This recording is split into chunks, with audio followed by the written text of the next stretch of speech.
Welcome dear rockers, कैसे हैं आप सभी। आज हम देखने वाले हैं आविशम। दोस्तों ये मूवी बहुत ही बड़ी एक्शन कॉमेडी वाली होने वाली है, जिसको आपको देखकर इसे मजा जरूर आएगा। तो चलिए शुरू करते हैं। मूवी की शुरुआत कॉलेज हॉस्टल से होती है, जिसमें सारे नए एडमिशन वाले लौंडे होते हैं, सारे इंजीनियरिंग के। उन्हीं में हम अज्जू, बेबी और सैंडी नाम के 3 लड़कों को देखते हैं, जो कि एक ही कमरे में रहने की वजह से उनमें गहरी दोस्ती भी हो जाती है। एंड अगले दिन सभी नए स्टूडेंट्स कॉलेज आते हैं, जो कि उनका पहला दिन होता है। वहां आने के बाद उन्हें जूनियर्स की रैगिंग होते हुए दिखाई देती है। सभी सीनियर्स अपने जूनियर्स को बहुत ज्यादा परेशान कर रहे होते हैं, और ये देखकर इन तीनों को भी बहुत डर लगता है कि कहीं अब हमारी भी बारी ना आ जाए। जल्द ही उनका भी नंबर आने वाला है वैसे। इसीलिए अज्जू पूरे हॉस्टल में जितने भी जूनियर होते हैं, उन सभी को आपस में इकट्ठा करके कहता है कि भाइयों, हमें इस रैगिंग से बचना है कैसे भी करके, तो एक साथ मिलकर रहना होगा, और जब तक हम साथ हैं कोई हमारा कुछ नहीं बिगाड़ सकता। एंड इस पर सारे जूनियर्स मान जाते हैं। उनको चाहिए क्या था। अब अगले दिन सारे जूनियर्स एक ग्रुप में होकर कॉलेज आना शुरू कर देते हैं। उनके ग्रुप की तादाद काफी ज्यादा होती है, इसीलिए जल्दी से कोई उनकी रैगिंग नहीं कर पाता। अगले सीन में कॉलेज का एक सीनियर अपने दोस्त के साथ बाइक पर सवार हॉस्टल से गुजर रहा होता है, जहां उसके सामने अज्जू और बाकी खड़े होते हैं। वो उन्हें भी रास्ते से हटने को कहता है, लेकिन अज्जू और बाकियों के अंदर सीनियर का तो कोई डर ही नहीं होता। वो काफी एटीट्यूड में उनसे बात करते हैं, और इनके एटीट्यूड और अकड़ को देखकर वो सीनियर से एकदम गुस्सा हो जाते हैं। लेकिन जब अपने जूनियर भाई लोगों को पता चलता है कि वो सीनियर कोई और नहीं बल्कि गुट्टी है, जो कि पूरे कॉलेज का सबसे बड़ा गुंडा है, तो वो सभी एकदम घबरा जाते हैं। सोचते हैं कि यार गलत इंसान से पंगा ले लिया, अब तो गुट्टी उनको हॉस्टल में घुसकर मारेगा। ये सोचकर सभी बहुत ज्यादा डर रहे होते हैं। अब इससे होता ये कि इस डर की वजह से जूनियर्स का कुछ ग्रुप अज्जू के ग्रुप से निकल जाता है। वो इसीलिए क्योंकि अगर गुट्टी पकड़ेगा तो सबको पकड़ेगा। कुछ लोग तो चले जाते हैं, लेकिन कुछ लोग अभी भी अज्जू और बाकियों के साथ होते हैं। वो सभी अपने हथियार जमा कर लेते हैं ताकि गुट्टी के गुंडों से लड़ पाए। लेकिन रात में जब गुट्टी अपने गुंडों के साथ हॉस्टल आता है, तो उनकी हालत एकदम पतली हो जाती है, क्योंकि उसके गुंडों की तादाद इतनी ज्यादा होती है कि उतने तो ये लड़के भी नहीं होंगे हॉस्टल में। ये देखकर तो सारे बचे कुछ जूनियर डर के मारे अज्जू और उसके दोस्तों को बाहर करके अंदर से दरवाजा बंद कर देते हैं। एंड इस वजह से अज्जू, बेबी और सैंडी बेचारे वहीं फंस जाते हैं। इसलिए गुट्टी उनके कपड़े निकलवाकर उनको इतना मारता है कि ठिकाने लगा देता है। और अब अगले 2 दिनों तक गुट्टी अपने ठिकाने पर रखकर उनकी खूब धुलाई करता है,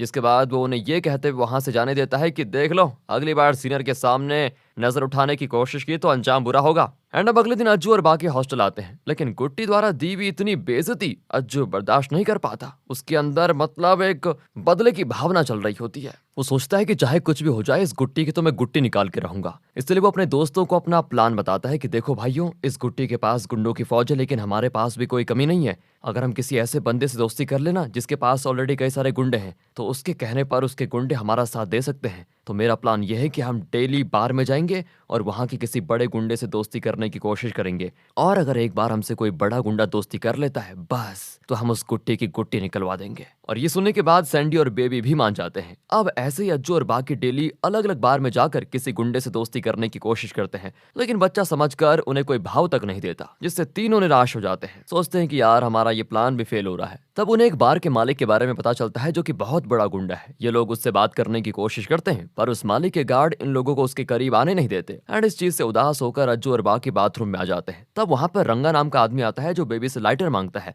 लेकिन बेबी तो पहले से गुस्से में था, इसलिए बिना सोचे समझे वो उसको बुरा भला बोल देता है। लेकिन रंगा उसे कुछ नहीं कहता, और जो सिगरेट बेबी पी रहा था उसमें स्टाइलिश तरीके से अपनी सिगरेट लगाकर जला रहा होता है। एंड ये देखकर तो अज्जू और बाकी हैरान होते हैं कि वाह भाई, ये आदमी बड़ा अजीब है। अब तीनों दोस्त जिस टेबल पर बैठे होते हैं, उसी के सामने वाले टेबल पर रंगा आकर बैठ जाता है, और जैसे वो वहां पर आता है, बार का मालिक वहां का रंगा को सर कहने लगता है। और ये सुनकर अज्जू और बाकी दंग रह जाते हैं कि हम तो मालिक कोई बड़ा गुंडा समझ रहे थे, लेकिन रंगा तो उसका भी बाप निकला। साथ ही रंगा काफी अच्छे मिजाज वाला आदमी होता है। एंड बेबी के एटीट्यूड दिखाने पर भी उसने उसको कुछ नहीं कहा। उल्टा जैसी उसकी नजर बेबी और बाकियों पर पड़ती है, वो उन्हें अपने पास बुलाकर अपने पैसे से उनको शराब और खाना खिलाता है। और इतना ही नहीं, वो अगले दिन भी यहाँ पर आने की उनको दावत देता है। ये सुनकर तो अज्जू और उसके दोस्तों के खुशी का ठिकाना नहीं रहता। सोचते हम बहुत बड़े आदमी के साथ मिल गए तो हम भी बहुत बड़े आदमी बन गए। और अब इन लोगों को लगता है कि रंगा तो एकदम बवाल चीज है, जिसके सामने गुट्टी तो क्या, उसका बाप भी नहीं टिक पाएगा। अब ऐसा करते ही अज्जू और उसके दोनों दोस्त डेली रंगा से मिलकर उसके बार में जाना शुरू कर देते हैं, जिससे उनके और रंगा के बीच दोस्ती काफी गहरी हो जाती है। इसलिए एक दिन सैंडी रंगा से पूछ ही लेता है कि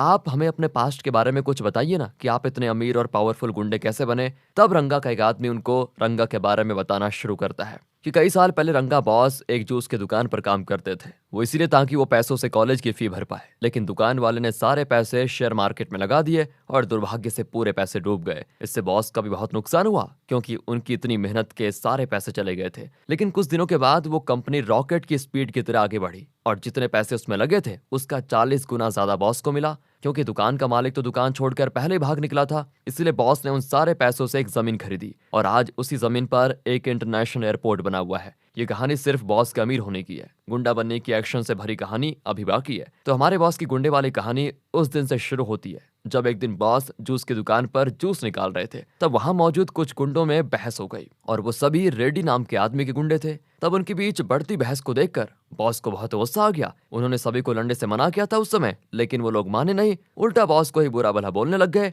एंड इस बात से बॉस आ गए गुस्से में और बॉस ने उन सबकी कर दी धुलाई। तब उसको देखकर रेड्डी भी दंग रह गया था कि ये तो कमाल का बंदा है जो 100 पर अकेला भारी है। इसलिए उसने बॉस को अपनी गैंग में शामिल कर लिया। लेकिन बॉस के गुंडा बनने से उनकी माँ बिल्कुल खुश नहीं थी। उन्होंने बॉस से कहा कि तुम गुंडागर्दी छोड़ दो वरना मैं हमेशा तुम्हें छोड़कर चले जाऊंगी। पर बॉस तब भी नहीं माने और उनकी माँ उनको छोड़कर हमेशा के लिए चली गई। बॉस के पास इतना पैसा देखकर जूस वाला बॉस के पास दोबारा आया और अपने पैसे मांगने लगा। तब गुस्से में आकर बॉस ने उसके शरीर के टुकड़े टुकड़े कर दिए और उसके खून से घर को पेंट कर डाला।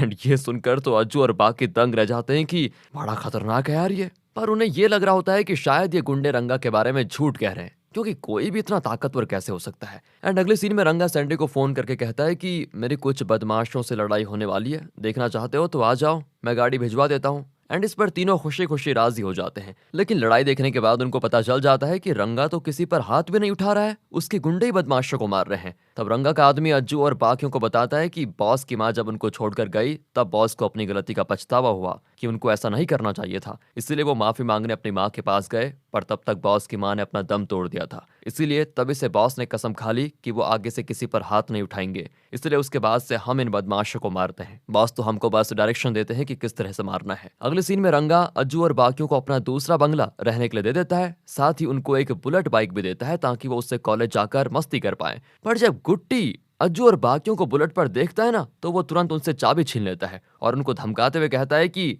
ये क्या है रे, अगली बार तुम लोग बुलेट पर नहीं दिखोगे, जूनियर हुआ भी, वरना यही बुलेट तुम लोगों को ठोक दूंगा। अब ये सुनकर अज्जू और बाकियों को ना काफी ज्यादा गुस्सा आ जाता है और रात को ही वो रंगा के पास आकर उसको सब कुछ बता देते हैं, बल्कि और बढ़ा चढ़ाकर गुट्टी के बारे में बताने लग जाते हैं। कहते हैं उसने हमको बहुत परेशान किया और हमारे लिए अनसन कह रहा था। अब ये सुनकर रंगा बड़े गुस्से में आग बबूला हो जाता है और कहता है कि रुको जरा, कल आता हूँ तुम्हारे कॉलेज में और उस गुट्टी की औकात दिखाता हूँ उसको। अब अगले दिन रंगा अपने साथियों के साथ अज्जू के कॉलेज पहुंच जाता है। तब बेबी गुट्टी को फोन करके उसको खूब गालियां देने लग जाता है और जैसे गुस्से में गुट्टी अपने साथियों के साथ बेबी के पास आकर उसको थप्पड़ मारता है, रंगा का दिमाग फिर जाता है। वो अपने गुंडों को गुट्टी और उसके साथियों को पीटने के लिए भेज देता है, जो सभी मिलकर गुट्टी और उसके साथियों की पूरी धुलाई कर देते हैं। इसके बाद रंगा पूरे कॉलेज के स्टूडेंट्स के सामने आकर कहता है, आज के बाद किसी ने भी अज्जू और उसके दोस्तों की तरफ आंख उठाने की कोशिश की तो उसकी खैर नहीं है, उसका अंजाम भी यही होगा। अब ये सुनकर सभी लोग घबरा जाते हैं कि अब से अज्जू और उसके दोस्तों को कुछ कहना भी नहीं है बल्कि देखना भी नहीं है।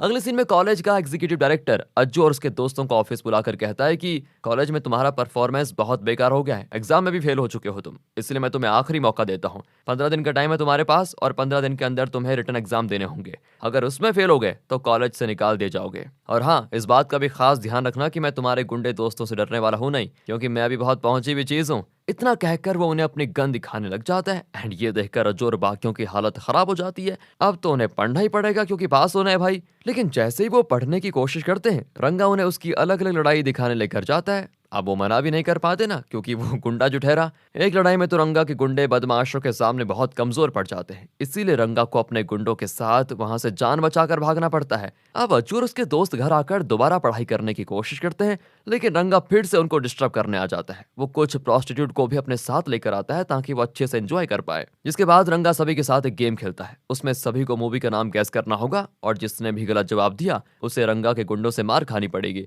ये सुनकर तो बेबी थोड़ा घबरा जाता है, क्योंकि उसे मूवी वगैरह के नाम तो याद रहते नहीं और तब जैसे ही बेबी की बारी आती है उसकी हालत खराब हो जाती है, लेकिन जैसे तैसे वो सही नाम गैस कर ही लेता है। अब रंगा के जाने के बाद बेबी को याद आता है कि रंगा के आदमी ने कहा था कि रंगा ने जूस वाले को मारकर उसके खून से दीवार रंगी थी। तो वो इस बात को कंफर्म करने के लिए दीवार का पेंट हटा कर देखता है, जहां सच में दीवार लाल होती है। साथ ही उन्हें जूस वाले की बॉडी किचन के अंदर दफनाने के निशान भी दिखाई देते हैं। अब ये देखकर तीनों की हालत खराब हो जाती है, क्योंकि उन्हें लग रहा था कि रंगा के बारे में ये कहानी झूठी है, लेकिन ये तो सच में असली का गुंडा निकला। इस वजह से उनकी राहतों की नींद उड़ जाती है कि उन्होंने गलत इंसान से दोस्ती कर ली। अब वो तो उनको पढ़ने भी नहीं दे रहा। तब ये तीनों दोस्त डिसाइड करते हैं कि हम रंगा के साथ अब नहीं रहेंगे, वरना किसी दिन तो वो हमारा भी यही हाल कर सकता है, हमें भी मार कर पेंट करवा देगा कहीं पे। लेकिन तभी रास्ते में रेड्डी के गुंडे उनको पकड़कर रेड्डी के पास लेकर जाते हैं, जहां वो अज्जू और उसके दोस्तों से कहता है कि रंगा ने मेरी पावर छीन ली है, लोग अब मुझे नहीं उसे जानने लगे हैं, इसलिए मैं तुम्हें एक ऑफर देता हूँ। अगर तुम लोग यहाँ से जीवित जाना चाहते हो तो तुम्हें मेरा एक काम करना होगा। मुझे उस टाइम कॉल करना जब रंगा अकेला हो, तब वो आसानी से हमारा शिकार बन सकता है। लेकिन अगर तुम लोगों ने मेरे साथ गद्दारी करने की कोशिश की तो मैं तुम्हें जिंदा नहीं छोड़ूंगा। अब ये तीनों दोस्त रंगा के ठिकाने पर आ जाते हैं, इस इरादे से कि वो आज रंगा से कह देंगे कि अब से वो उसकी गैंग से निकल रहे हैं। लेकिन तब उन्हें वहां पर दो लोग दिखाई देते हैं जिनकी हालत काफी ज्यादा खराब दिखाई दे रही होती है, क्योंकि रंगा के गुंडों ने उनको बहुत मारा होता है। वो भी इसीलिए क्योंकि वो लोग गैंग से निकलने की बात कर रहे थे। ये देखकर तीनों फिर डर जाते हैं और बिना कुछ कहे चुपचाप निकल जाते हैं। अब कुछ टाइम के बाद बेबी अज्जू और सैंडी से कहता है कि भाई, शहर से बाहर मेरा एक दोस्त रहता है, एक काम करते हैं हम कुछ दिनों के लिए वहां रुक सकते हैं, तब तक ये रंगा तो हमको भूल ही जाएगा। इसीलिए ये सभी छुपकर बेबी के दोस्त के यहाँ पर रहने लग जाते हैं। अब होता ये है कि तीनों के गायब होने से रंगा एकदम परेशान हो जाता है। उसे लग रहा होता है कि गुट्टी और उसके दोस्तों ने उन तीनों को उठा लिया, इसलिए वो कॉलेज आकर गुट्टी और उसके दोस्तों को अपने आत्मा से खूब पिटवा भी देता है। एंड ये चीज न्यूज में अज्जू और बाकी भी देख लेते हैं, जिससे वो तीनों एकदम परेशान हो जाते हैं कि यार हमारी वजह से गुट्टी फालतू में पिट रहा है। तब बेबी को उसकी माँ का फोन आता है, जहां दूसरी ओर से रंगा बात कर रहा होता है। एंड ये सुनकर तो बेबी की फिर हालत खराब हो जाती है।